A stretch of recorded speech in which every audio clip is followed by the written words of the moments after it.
Welcome back everyone to another tutorial. Today we're going to see how to remove filter from Snapchat photo.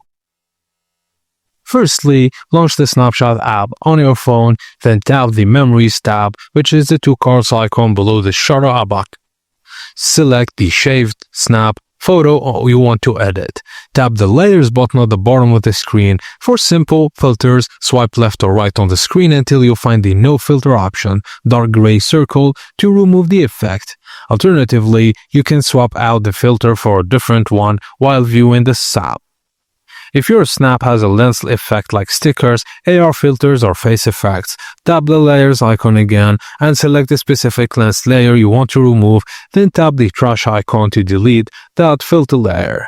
Once you've removed the filters, you can tap Save to download the unfiltered snap to your camera roll, or tap Send to share updated photo directly with friends.